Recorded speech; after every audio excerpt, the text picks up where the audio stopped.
tarde, boa noite, não sei.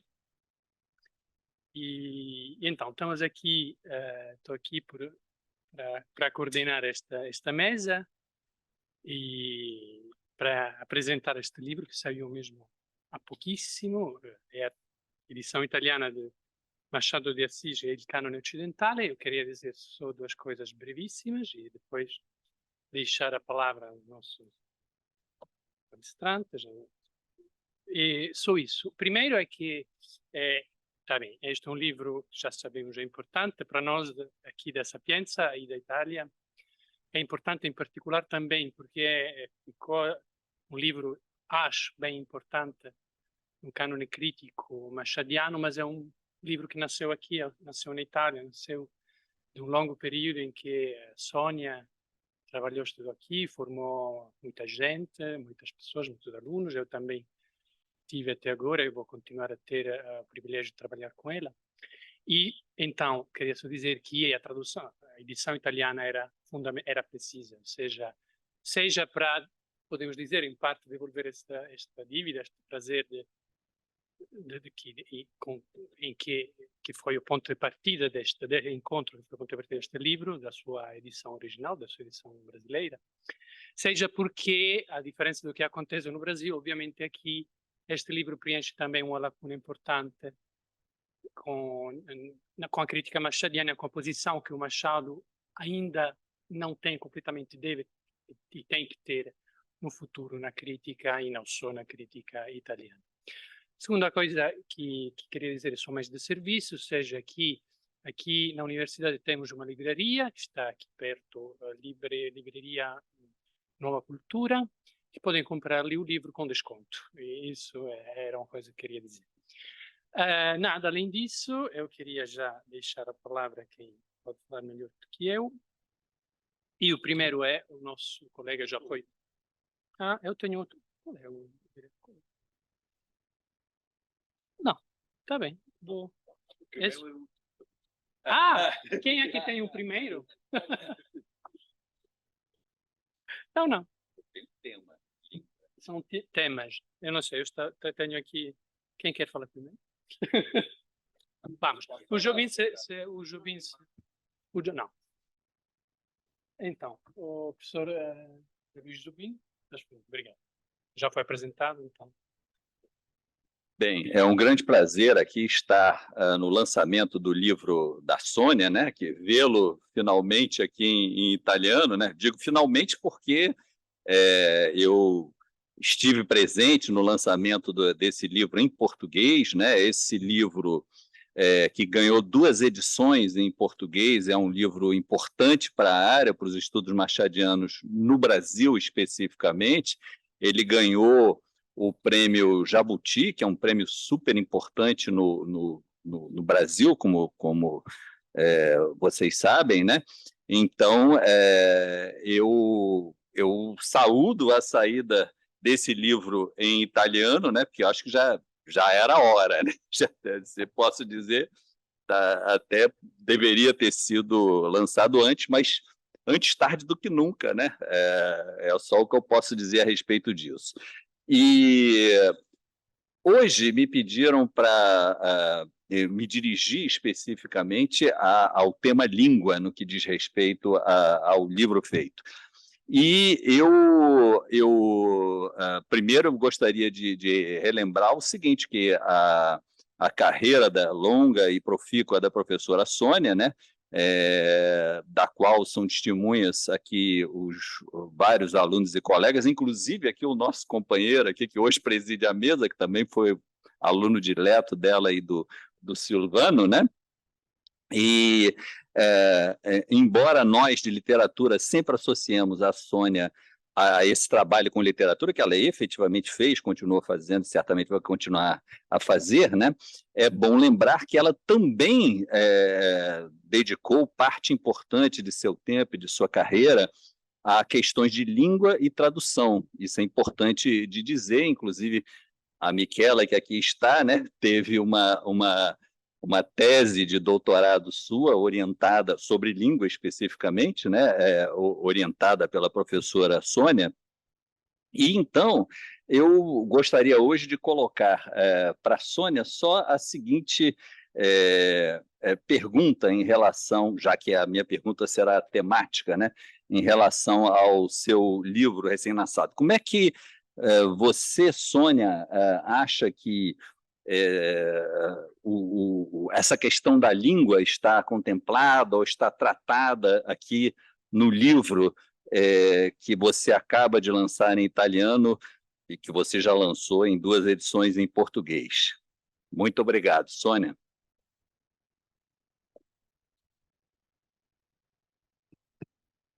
Bem, então, antes de mais nada, agradeço a presença de todos vocês, quer dizer, colegas e amigos, a Simone, que está coordenando essa mesa.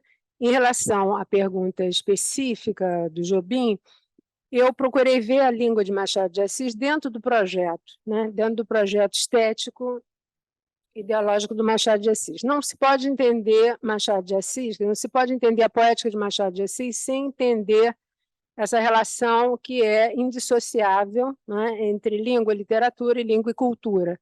Portanto, a língua dele é trabalhada, obviamente, de acordo com não só com os códigos histórico-sociais do momento, a série literária na qual ele se coloca, ou seja, a série literária brasileira, não é? Dos autores brasileiros que estão escrevendo naquele momento, assim como ela se caracteriza por essa tensão que o Machado tem em relação a um universo, mais uma vez, eu tenho que usar essa palavra, complexo que ele observa. Portanto, ele é tido como digamos assim, um cronista da burguesia, até da alta burguesia carioca. Mas, se nós prestarmos atenção, ele dedica também muitas partes, né, dos seus diálogos, da sua atenção, a camada, vamos chamar assim, de popular de forma um pouco generalizada, não é?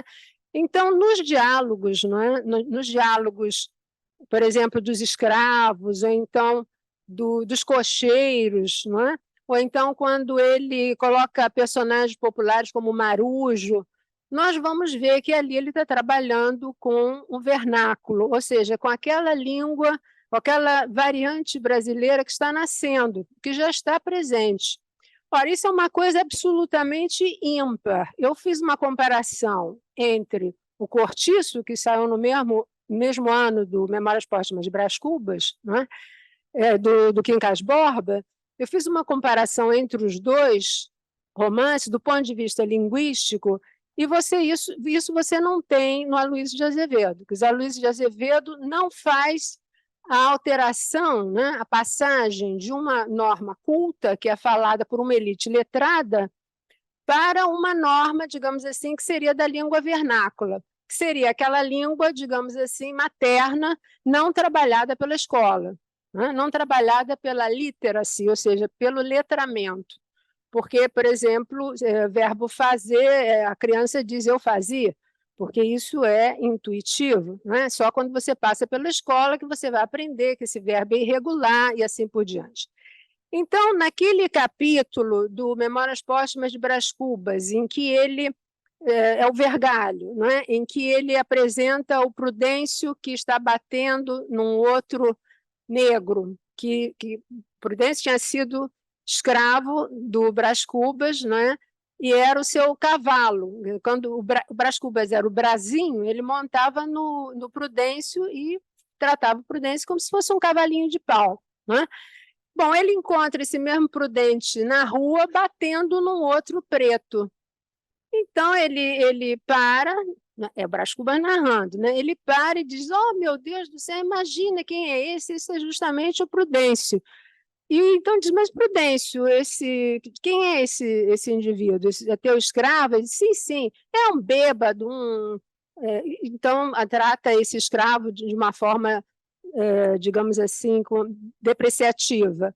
E toda a linguagem que ele vai usar, então, vai ser desse português vernáculo. Ele foi na venda, eu vi ele, né, que foi na venda beber. Então, ele usa o acusativo, né? Vi ele por eu ouvi-o, que naquela época inclusive se usava muito o clítico e não o proclítico.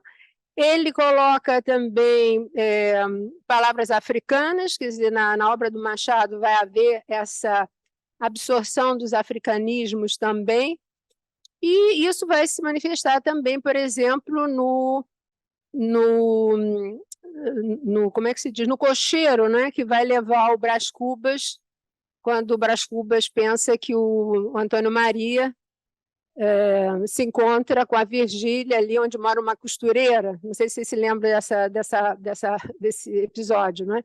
E se vocês prestarem atenção, a linguagem também do cocheiro ali da carruagem é uma linguagem bastante colorida, não é? A mulher diz que a mulher é um peixão, e papa fina, né? Um peixão, papa fina, então ele usa uma série de gírias, aquelas eram gírias que hoje ainda nós conhecemos, né? Não são assim, elas não morreram, elas estão presentes ainda no, digamos assim, no português brasileiro. E, portanto, há uma outra característica que eu acho que foi notada por esse trabalho que a Marta de Sena fez, eu acho que a Ana também colaborou, que é quando coloca-se a versão do Quincas Borba da Estação, não é?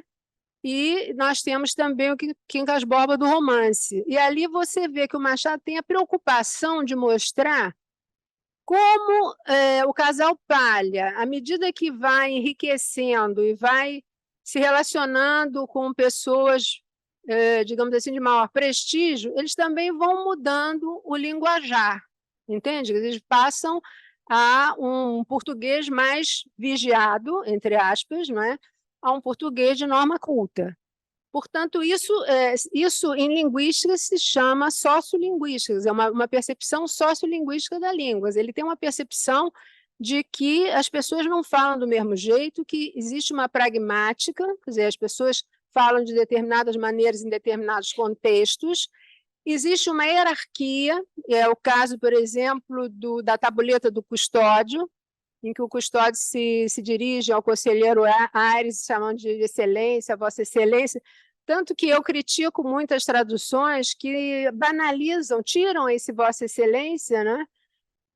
Porque o italiano também tem vossa excelência, e se usava naquele período. Então, para, digamos assim, tornar mais fluido o texto, os tradutores, alguns, né, que fazem a chamada tradução comunicativa, tendem a eliminar esses pronomes de tratamento, que, no entanto, não são só pronomes de tratamento. É uma forma do Machado mostrar que há dois mundos ali, não é? Existe o mundo do conselheiro Aires, que também está alienado em relação àquela situação social que está acontecendo ali, da mesma maneira que o custódio. Mas eles são hierarquicamente, socialmente diversos, não é? E isso se caracteriza pelas formas do pronome de tratamento. Então, veja que na tradução, se você elimina isso, você tira um elemento de sentido do texto. Portanto, a língua do Machado de Assis é uma língua, podíamos falar da ironia, podíamos falar do estatuto retórico, não é? E existem, quer dizer, por exemplo, da questão do eco, dele repetir as coisas, né? Aquela repetição que o Silvio Romero diz que era gagueira, ele era gago, né? Por ele ser gago, então ele repetia as coisas. Essa repetição, esse eco, não é um produto de sentido dentro da obra dele. Ele faz isso com os capítulos, né? Ele repete os capítulos, lê Olhos de Ressaca aparece 2 vezes, ele faz isso também a nível linguístico.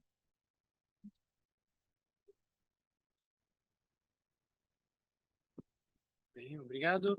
Não, falando de língua e tradução, eu queria só lembrar que aqui temos também a tradutora que trabalhou de uma forma muito estrita com a Sônia, obviamente, que é a Marcella Pedrilha, que está ali, traduziu o livro. Sim, se posso dizer, eu já agradeci no livro a tradução da Marcella, uma excelente tradutora, e que me deu muito prazer de ter feito esse trabalho, ter seguido esse trabalho, não é?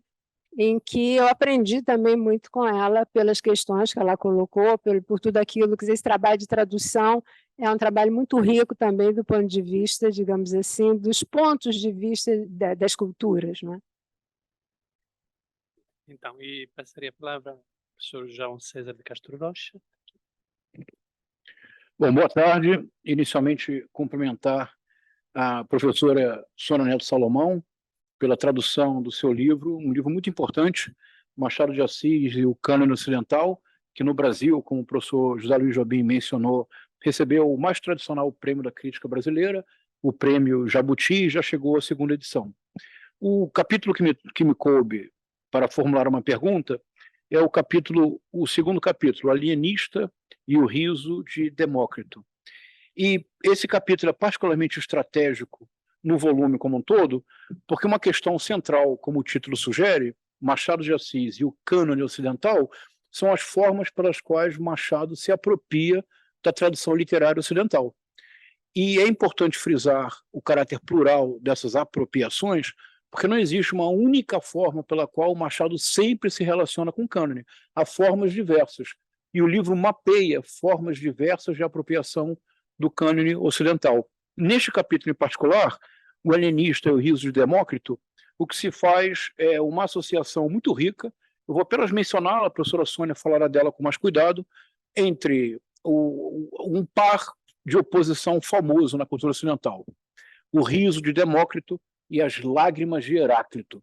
Em relação às Lágrimas de Heráclito, a professora Sônia escreveu uma introdução e produziu notas para uma publicação muito importante do Padre Antônio Vieira, de um texto original em italiano, As Lágrimas de Heráclito.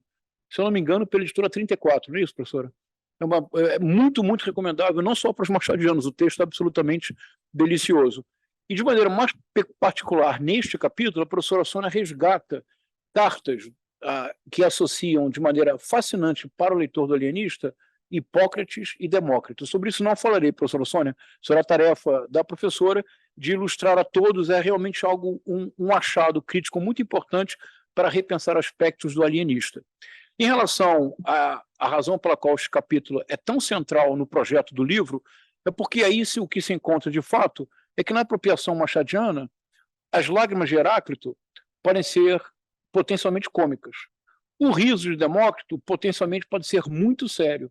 A tinta da galhofa sempre se une, a pena da galhofa sempre se une à tinta da melancolia.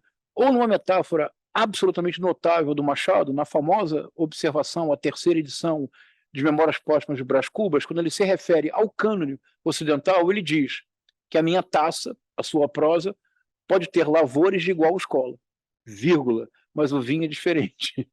A professora Sônia, neste livro, em alguma medida, decifra o terroir do Machado de Assis. E o terroir do Machado de Assis é uma forma de leitura crítica, é desde sempre alguém que escreve com os olhos, que ao ler escreve com os olhos e ao escrever recorda as leituras prévias. Sempre nessa junção, o riso pode ser sério, as lágrimas potencialmente podem ser cômicas, a pena da galhofa sempre supõe a tinta da melancolia.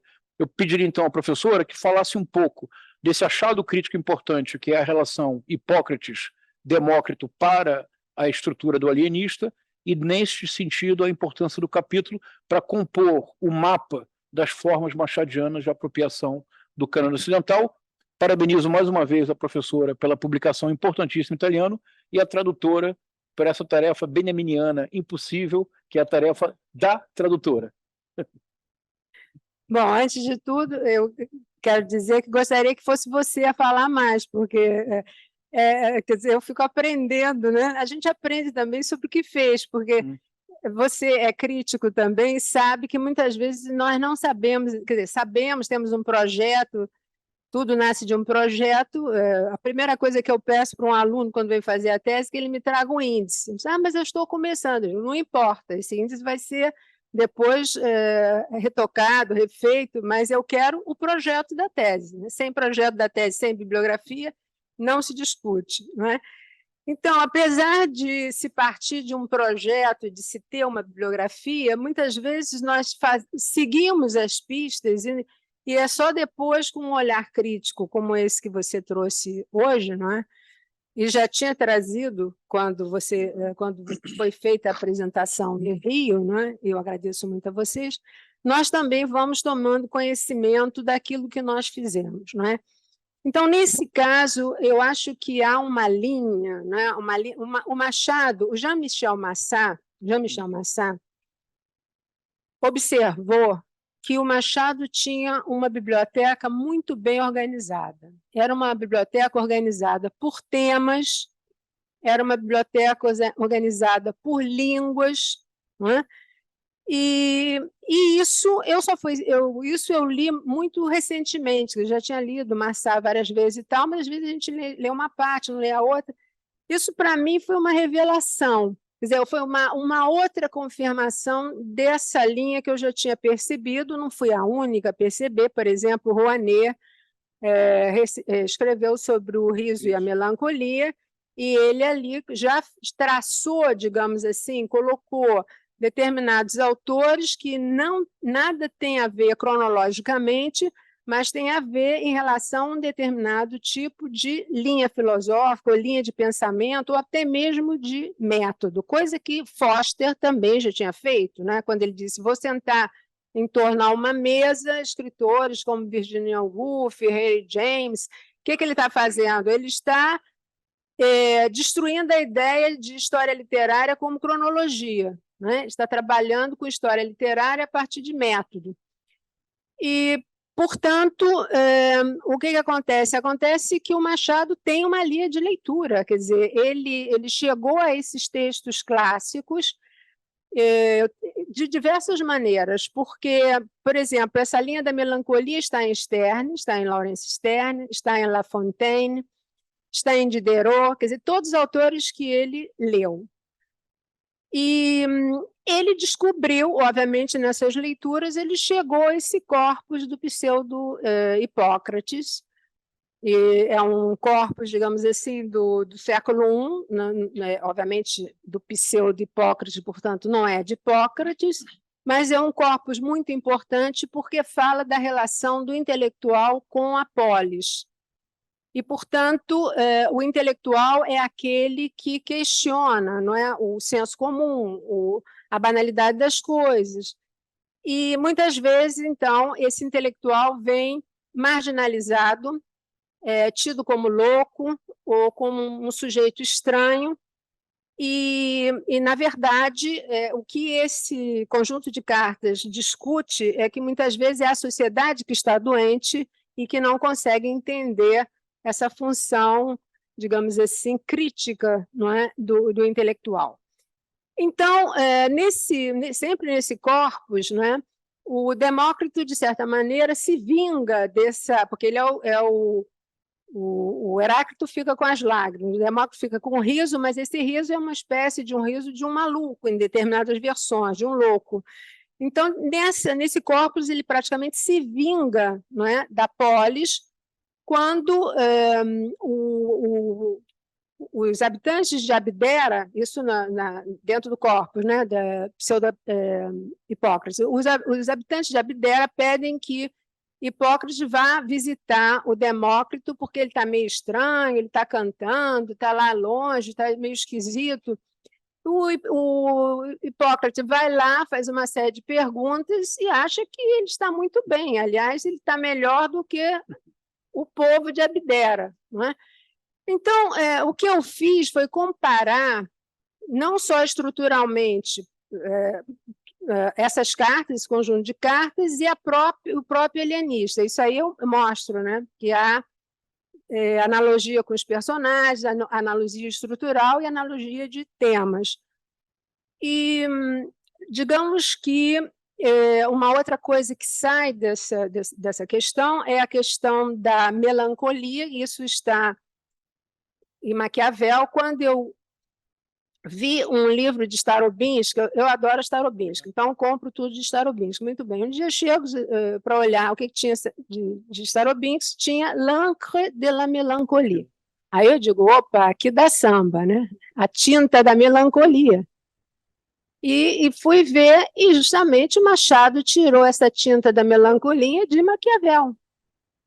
E Starobinsky conta a história toda, porque Starobinsky era médico, né, tem formação médica, e, portanto, ele faz um tratado da medicina, mas falando justamente que o melancólico há duas categorias de melancólico, uma categoria que é mais fisiológica e uma categoria que é mais mental. Olha, o Machado sendo epilético, esse tema é mais do que interessante para ele, porque naquele momento, né, a epilepsia era considerada, sei, como a AIDS, assim que surgiu, né, você fugia dos epiléticos, você tinha medo de pegar a epilepsia, né? Pensava-se que a epilepsia podia passar de uma pessoa para outra. Então, já o tema é de interesse dele, porque essa melancolia era curada, né, com o tal do eléboro, que é uma espécie de um veneno, né, uma espécie de uma beberagem, digamos, negra, né, de cor negra, não é, amarga. Então, se pensava que se podia curar os melancólicos com esse tipo de remédio, ou então com outro tipo de atividade. Vocês estão lembrados que no Alienista, o padre Lopes, se eu não estou enganado, né, diz para a mulher, para a dona Evarista, né, para levar o Simão Bacamarte para fazer um passeio no Rio de Janeiro. Leva seu marido para passear, como se dissesse, né? Ele está precisando ver ares novos, curar um pouco dessa loucura, porque o povo ali já estava um pouco revoltado e dizendo, esse homem é ele que é o louco, não é? Então, o Machado, como sempre, ele mistura as águas, quer dizer, ele trabalha um pouco com a questão da psiquiatria que estava nascendo, essa questão dos manicômios. Na França havia uma grande teorização sobre isso, já se soltavam, já se curava, digamos assim, a alma e o corpo, né? Esquivel, uma série de médicos famosos já estavam começando a criar as casas, não é, os sanatórios, digamos assim, né, para curar as pessoas. E o Machado, então, elabora essa Casa Verde como sendo não está me faltando a palavra, não é um manicômio, é uma casa de cura, né? Uma casa quer dizer, que vai encerrar as pessoas com o objetivo de curá-las. Então, ele um pouco mistura isso. O próprio título desse conto-novela é parecido com vários tratados de medicina do período, né?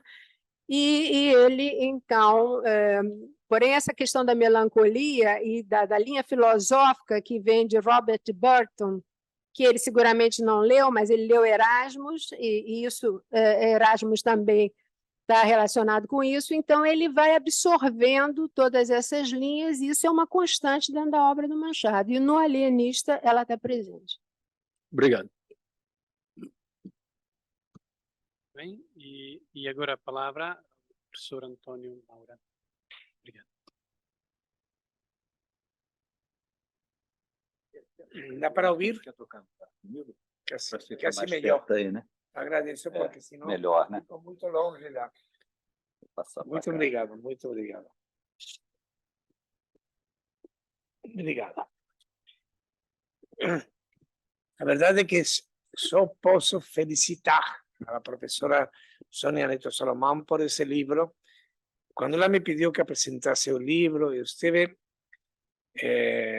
olhando entre meus papéis, encontrei que na data da número 4 da Revista de Estudos Brasileiros, el número 6, que es del primer semestre de 2017, ya hacía un comentario sobre ese libro que achava ótimo realmente, uno de los libros fundamentais para entender a figura de Machado de Assis.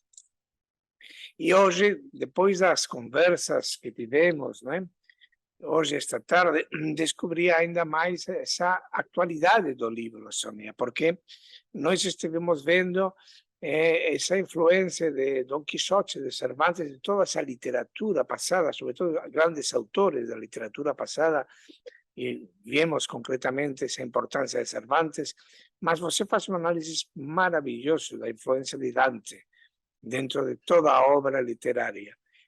E dentro desse mesmo texto você utiliza uma frase que eu queria que você comentasse ou pelo menos me ampliasse, né? Você fala que nos romances de Machado de Assis, da segunda fase, principalmente as memórias póstumas, se construem como um hipertexto. Depois analisa a teoria de Theodor Nelson e de Gerald Genette. Mas, na verdade, esse modelo machadiano é também uma mistura das duas concepções. Então, realmente, como estamos falando de um autor que vive nos livros, que vive nos textos, muito mais que na própria vida, ou talvez a vida através dos textos, que não mesmo, eu falava com Ana Maria Machado, é falar do encontro da vida através do espelho. O jogo de espelhos, o jogo dos hipertextos. Minha pergunta vai nessa direção. Como você vê os textos de Machado, os romances de Machado, e concretamente este romance das Memórias Póstumas, dentro da concepção do hipertexto? Bom, essa é uma questão enorme, né? Uma questão enorme. Nós temos, por um lado, Gerard Genette, né? Com ele classificou tudo, né? Tudo aquilo que poderia, todas as formas da intertextualidade, né? Ele deu uma classificação completa. Mas a hipertextualidade é uma coisa um pouco diferente, é o processo que nós usamos na internet, que é a possibilidade de você entrar simultaneamente, né, em um universo que está ali à sua disposição e que é você que vai escolher, né? Você que vai dizer, eu quero pesquisar sobre, não sei, a miséria, Diderot, não sei o quê. Então, a partir dali, você vai criar o meio, digamos assim, vai te devolver como se fosse um dicionário ou alguma coisa assim. Então, você tem o feedback, mas é você que coloca a pergunta. Então, eu vejo assim que o Machado, eu vou tentar um pouco explicar isso na minha fala de sábado, ele começa, e também respondo um pouco a pergunta também do João César, que uma parte não foi respondida, ele, obviamente, é um leitor, é um devorador, né, de livros, e eu tenho a impressão de que ele era também um grande catalogador, quer dizer, se tivesse hoje um computador, ele teria as pastas, né? Ele colocaria tudo dentro das pastas. Eu tenho um outro exemplo que é Antônio Vieira, né? Quando você diz assim, como é que aquele homem pôde escrever a obra que ele escreveu, os sermões que ele fez? Bom, ele tinha os exercícios espirituais, eles treinavam a memória, havia o jogo mnemotécnico, isso tudo era da Idade Média e do Barroco, a ratio studiorum, essa coisa toda. Mas o Machado já está no século XIX, não é? Não estudou a escola jesuítica, e, portanto, ele devia ter essas pastas onde ele catalogava essas coisas todas, e, obviamente, depois isso se torna uma enciclopédia onde ele vai puxando, né? Ele vai puxando determinados elementos e ele vai combinando. Isso ele faz no início da obra, né? Quando ele escreve os contos, quando ele escreve os romances, depois ele reescreve, muda os temas. A importância da gente ter uma obra completa do Machado, com um mínimo de edição crítica, né? É importante para que a gente tenha essa visão, porque, do contrário, nós ficamos falando de pontos aleatórios, entendeu? Tudo vale tudo. É como alguém que não sabe nada do Barroco, nada do Antônio Vieira, pega um sermão e vai falar das estrelas, assim, tudo é possível, né? Mas aquilo ali faz parte de um corpus, faz parte de alguma coisa da luta do Vieira, andou lutando com tantas coisas. Então, o Machado, a intertextualidade no texto do Machado, por um lado é visível, por outro lado ele vai apagando, né? Tanto que aquele crítico estrangeiro, que agora está me faltando, não está me ocorrendo, que eu estou muito cansada, efetivamente, mas, enfim, um dos grandes críticos do Machado diz: como é que é possível, isso no Delírio, né, que ele tenha misturado as Operette Morali com Tentação de Santo Antônio, quer dizer, que ele tenha misturado autores tão diferentes, não é? Mas a prova está ali, quer dizer, não é que a gente pode fingir que não esteja, porque existem os estilemas, quer dizer, existem aqueles compensar, aquilo que nós chamamos de estilemas, né, que são, digamos assim, esses elementos muito fortes, né, de determinados autores, de determinadas épocas, que o Machado capta e lança ali como se fosse uma bomba, né? Aquilo é uma bomba. A gente pensa que é uma citação assim inocente, mas uma mera ele tem essa coisa também de citar muito, né? Tanto é verdade que ele vai se corrigindo. No Memórias Póstumas de Brás Cubas é a orgia, né? Mas depois ele vai escondendo isso. Mas, mesmo que escondido, né? Quando você puxa aquela linha, quando você puxa aquele fio, aí você vai encontrar um mundo que está ali atrás, mas que você consegue comprovar através de outros textos dele, não é?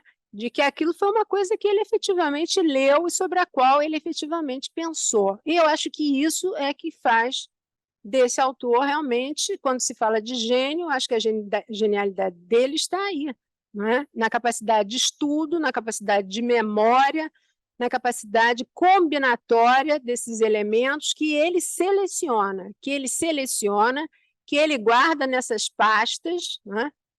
Para depois, então, num determinado momento, ele acionar. Esse que é, para mim, o conceito de intertextualidade na obra do Machado. Por último, professor Giorgio De Martins. Tem a palavra. Bom, eu também quero dar os parabéns à autora, Sônia, e agradecer à tradutora, porque realmente fazia falta termos a edição italiana deste livro. A mim cabe-me o último capítulo, que é, como título é Tradução e Recepção de Machado de Assis na Itália, o último capítulo deste livro, que acaba com esta conclusão. Machado de Assis na Itália é hoje algo, uma realidade que se vai construindo pouco a pouco. É o que se lê nelle conclusioni deste livro. E para chegar a essa conclusão, há uma rigorosa análise filológica de quase um século de recepção italiana de Machado, 92 anos, 8 traduções das Memórias Póstumas de Brás Cubas, 4 traduções, 5 edições, mas 4 traduções de Quincas Borba, 5 traduções de Dom Casmurro. E o aspecto interessante é que Sônia Neto Salomão não está interessada em apontar para os erros dos tradutores, apesar de apontar de vez em quando, mas em realizar prevalentemente uma crítica da tradução, realmente dita, que conjuga análise linguística, teoria da literatura e estudos culturais. E como realmente não quero roubar muito tempo, quero chegar logo à resposta, apenas vou fazer alguns poucos exemplos, pouquíssimos, de algumas passagens exemplares dentro do livro.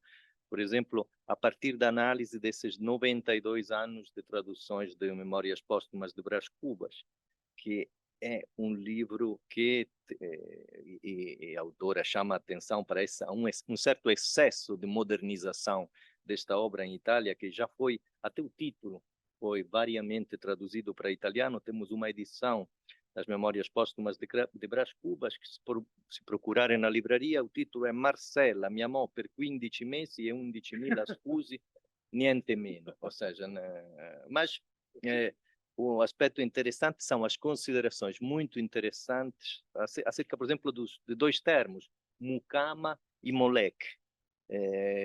Mucama, che foi variamente traduzido como balia, bambinaia, tata, schiava che mi fece da balia, moleque come vigliacco, negretto, schiavo, negro o diavolo. E o que me parece interessante é que, na sua análise, não há apenas a reconstrução do contexto cultural brasileiro da segunda metade do século XIX, mas há também o estudo da evolução diacrônica da língua italiana, de como a língua italiana recebe. E outro exemplo, o último, é, por exemplo, aparentemente facílimo, a palavra professor, capítulo 1, Quincas Borba, que, porém, foi traduzido pelos italianos como maestrucolo, professore, insegnante, maestro da due soldi. E aqui cito direttamente a partir da edição italiana. In questo esempio ci confrontiamo con il diverso valore che la parola professor, professore, possiede nelle due lingue. Apparentemente banale, essa ha un grande significato nel romanzo. In Brasile viene chiamato professore il maestro come il docente universitario. In Italia, invece, il professore è chi vince un concorso per diventare titolare di una cattedra. Il brano contrappone, quindi, il professore al capitalista, indicando qui una professione umile in opposizione a una categoria più ricca. Ou seja, a volta desta aparentemente facilima palavra para traduzir para italiano, la questione è importante, perché si tratta di una delle lessie del testo che oppongono due mondi e due assi di valori.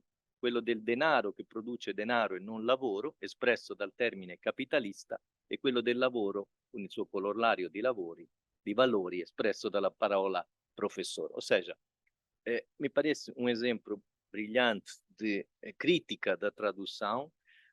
Como não era suficiente analisar quase um século de traduções italianas, o capítulo contém também uma análise da tradução de Machado, do canto 25 do Inferno de Dante, mas eu tenho só 2 minutos e uma pergunta a fazer.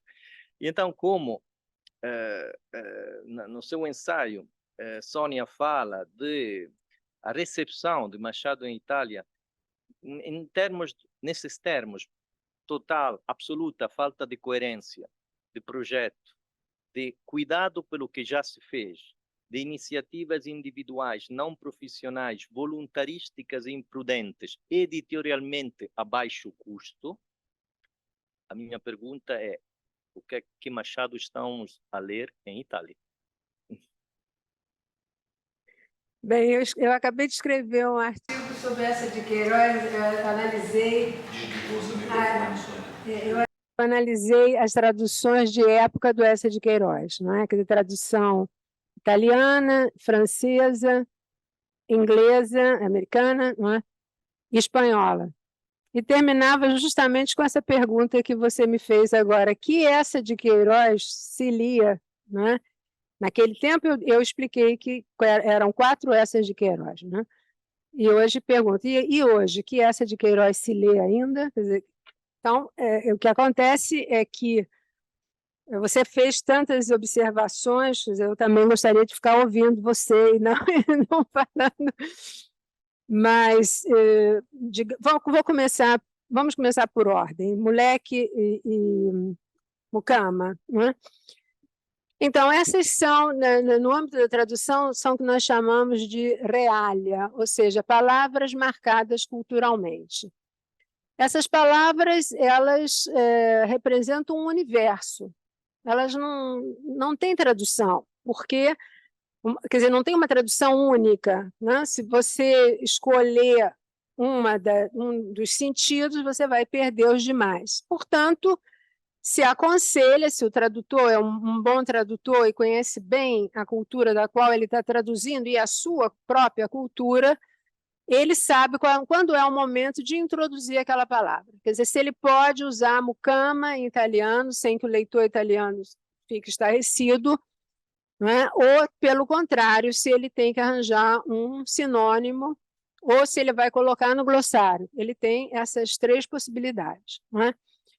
O que eu acho que não pode ser feito é traduzir mucama por tata, porque tata é como a gente chama a babysitter hoje, entende? A babysitter é a tia, né? Como se nós chamássemos de tia. Então, chamar uma mucama de tia, quer dizer, é uma coisa assim, fora de todo o contexto possível, né?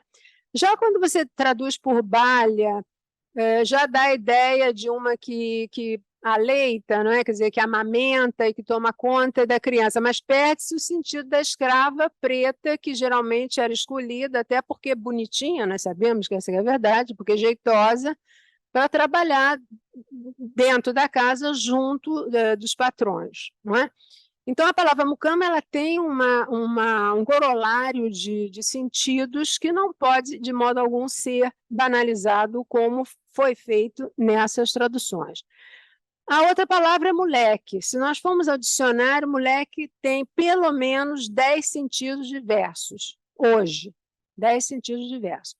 O Machado usa a palavra moleque usando toda essa polissemia, Nesse capítulo que eu comento, que é do Memórias Póstumas Brás Cubas é aquele período do professor Barata, que as crianças colocam a barata no bolso dele, ele se chama Barata, né? E então ele diz, moleque, safados, mas moleque aí não é mais o moleque no sentido do menino de recado, aquela coisa toda, é moleque no sentido de malfatore, né? Como? Não, eu queria italiano, quer dizer, sarebbe? Hã? Monelli, não é? Quer dizer, nesse sentido. Então, você tem que traduzir, nesse sentido, o moleque tem uma tradução específica em italiano.